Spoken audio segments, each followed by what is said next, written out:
ಸರ್ಕಾರದಿಂದ 20 ಎಕರೆಯನ್ನ ಲೀಸ್ ಪಡೆದುಕೊಂಡಿದ್ದಂತಹ ಬಾಲಣ್ಣ 20 ಎಕರೆಯನ್ನ 20 ವರ್ಷಗಳಿಗೆ ಲೀಸ್ ಪಡೆದುಕೊಂಡಿದ್ದಂತಹ ಬಾಲಣ್ಣ ನಂತರ ಸ್ಟುಡಿಯೋಗಾಗಿ ಭೂಮಿಯನ್ನ ನೀಡಿದ್ದಂತಹ ಕಂದಾಯ ಇಲಾಖೆ ಅಭಿಮಾನ್ ಸ್ಟುಡಿಯೋ ಅಭಿವೃದ್ಧಿಯನ್ನ ಪಡಿಸೋದಕ್ಕೆ ಷರತ್ತುಗಳನ್ನ ಕೂಡ ಹಾಕಿತ್ತು.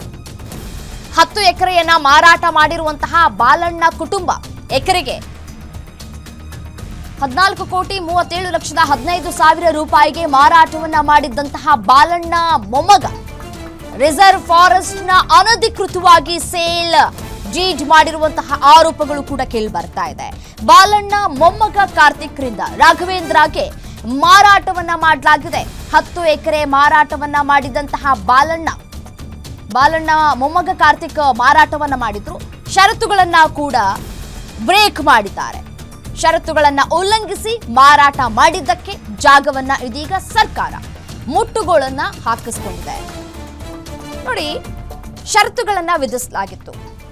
ಸರ್ಕಾರದ ಷರತ್ತುಗಳನ್ನ ಮತ್ತೆ ನಿಯಮಗಳನ್ನ ಮೀರಿದ್ರೆ ಸಹಜವಾಗಿಯೇ ಸರ್ಕಾರ ಅದು ಎಂಥವರ ಜಾಗ ಆಗಿದ್ರೂ ಸರಿಯೇ, ಎಂಥವರ ಪ್ರಭಾವಿಗಳ ಜಾಗ ಆದರೂ ಸರಿಯೇ ಅದನ್ನ ಮುಟ್ಟುಗೋಲು ಹಾಕಿಕೊಳ್ಳುವಂತಹ ಕೆಲಸವನ್ನ ಕೂಡ ಮಾಡೋದಕ್ಕೆ ಮುಂದಾಗುತ್ತೆ. ಸೊ ಅದೇ ರೀತಿಯಾಗಿ ಇದೀಗ ಅಭಿಮಾನ್ ಸ್ಟುಡಿಯೋದ ಜಾಗವನ್ನ ಸರ್ಕಾರ ಮುಟ್ಟುಗೋಲು ಹಾಕೊಂಡಿದೆ. 20 ವರ್ಷಕ್ಕೆ ಲೀಸ್ ಅನ್ನ ಪಡೆದುಕೊಂಡಿದ್ರು ಬಾಲಣ್ಣ ಅನ್ನೋದು ಗೊತ್ತಾಗ್ತಾ ಇದೆ. ನಂದೇ ಜಾಗ ಅಂತ ಹೇಳಿ ಈಗ ಯಾಮಾರಿಸುವಂತಹ ಕೆಲಸಕ್ಕೆ ಮುಂದಾಗಿದ್ರು.